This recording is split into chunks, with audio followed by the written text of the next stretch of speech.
Taylor Fritz slams ugly tennis conditions at Canadian Open. Tennis fans, brace yourselves for a shocking revelation from one of the sport's rising stars about the ugly truth behind the scenes at major tournaments. American tennis sensation Taylor Fritz didn't hold back when he voiced his frustration over the extreme playing conditions at the 2025 Canadian Open. Despite a comfortable straight-set victory over Canadian hopeful Gabriel Diallo, 6-4, 6-2, Fritz's post-match press conference took an unexpected turn as he unloaded about the incredibly hard time he's having maintaining control over his shots. For those of us who love tennis but aren't pros, let's take a moment to appreciate the sheer skill and control required to hit those perfect shots. Now imagine doing that on a court that's faster than a cheetah on steroids. Fritz, seeded second in the tournament, has been performing exceptionally well during the North American hard-court swing. However, his latest win shed light on a much darker side of the game. The extreme difficulty in maintaining ball control due to what he described as one of the fastest court surfaces and hardest to handle tennis balls on the calendar. In his candid post-match interview, Fritz revealed the unpredictable nature of the conditions in Montreal. "I've been having an incredibly hard time just putting the ball in the court," he admitted, emphasizing that even the smallest error can feel like a mystery. "Typically, when I'm missing shots, I know exactly why I'm missing. But in my first round match, there were balls going 10 feet long that felt exactly the same as the one that was just right before that went in." The American tennis star highlighted the erratic nature of the ball response, a major issue that could potentially alter the game's dynamics. "The conditions have been really hard to play good tennis. There's a lot of ugly tennis, a lot of double faults, and a lot of mistakes," Fritz added, painting a vivid picture of the struggles players face. Fritz specifically criticized the Wilson US Open balls being used at the tournament, describing them as the most difficult to control on tour. "They're not bad, it's just that the balls we've been playing with for the last couple of years are softer and more dead," he explained. "These balls slow down off the bounce. Hold on your strings longer. You play with these, they shoot off your racket. They jump off the court faster." To put things into perspective, Fritz compared the conditions in Montreal to those in Washington, D.C., where he had also recently competed. "I thought D.C. was pretty fast. This is faster, coming through the court even more. It's just tough to control," he said, emphasizing the growing challenge for players. As Fritz gears up for his fourth-round match against 19th seed Yuri Lehechka, the stakes are high. The winner will face either 6th seed Andrei Rublev or 20th seed Alejandro Davidovich Fokina in the quarterfinals. But here's where it gets controversial. Is the current state of tennis equipment and court conditions really benefiting the sport? Or are we sacrificing skill and strategy for speed and spectacle? What do you think? Are these extreme conditions pushing the boundaries of what's possible in tennis? Or are they taking away from the game's true essence? Let us know in the comments below. Canadian Open 2025. Tennis stars slam ball conditions amid struggles. Imagine this. You're a top tennis player, and you're not just battling your opponent, but also the very conditions of the court.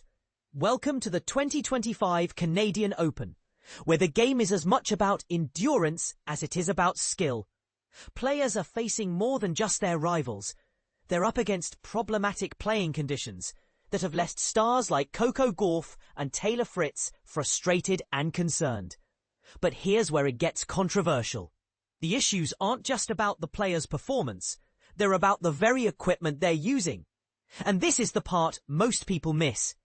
The quality of the balls is under scrutiny, with one player boldly calling them out as trash. Let's dive in and explore the challenges faced by these athletes, the bold statements made by their colleagues, and the potential impact on the tournament's outcome. The 2025 Canadian Open is turning into a battle of wills. Skills, And now, equipment. The tournament's troubles are evident at both venues. Sobeys Stadium in Toronto, hosting the men's matches, and IGA Stadium in Montreal, where the women's matches are taking place. The playing conditions have sparked widespread complaints, turning the spotlight onto more than just the athlete's prowess. What's the real issue here? Let's break it down. In response to the mounting issues and Taylor Fritz's criticisms, Ellen Perez took to social media to address what she believes is the root cause. The Australian player didn't hold back, bluntly referring to the balls as trash. She felt that the high number of double faults among players was directly related to the quality of the balls. It's the balls. They're trash this year. Everyone is complaining about how different it's playing, having to drop tension big time. Perez posted on X. This statement sparked a wave of discussions and debates among fans and fellow players alike. But is it really the balls, or is there more to the story? Coco Gauff, the top seed at the 2025 Canadian Open, began her campaign in the second round. She secured victories against Danielle Collins and Veronika Kudermetova, before being eliminated in the fourth round by wildcard Victoria Mboko. But her match against Collins was a struggle, committing a total of 23 double faults.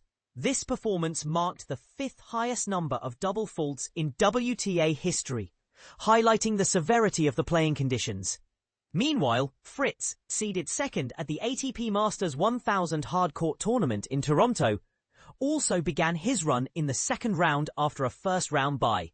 He triumphed over Roberto Carballes Baena and 27th seed Gabriel Diallo.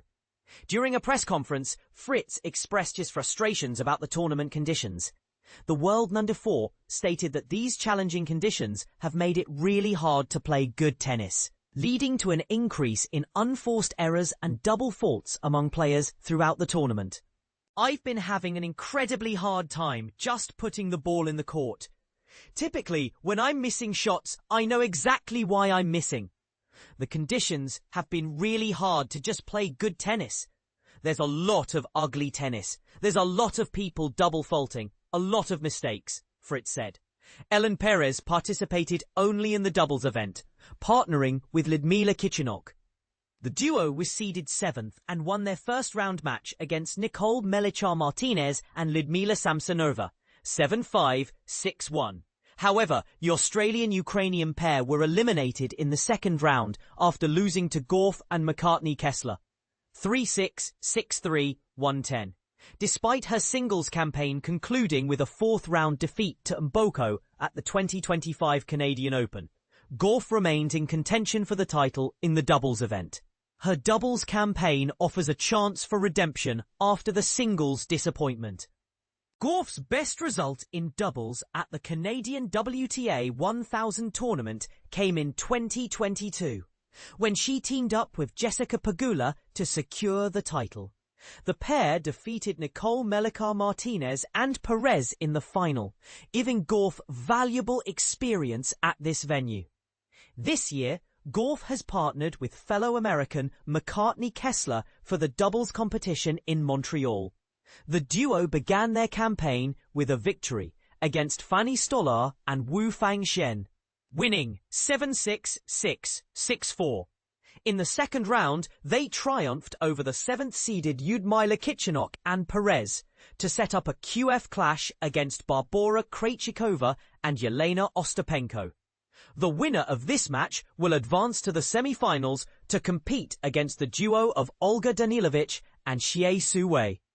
On the men's side of the draw at the 2025 Canadian Open, Fritz continues his singles campaign despite the challenging conditions. Following his win over Diallo in the third round, Fritz is set to face 19th seed Jiří Lehečka in the fourth round.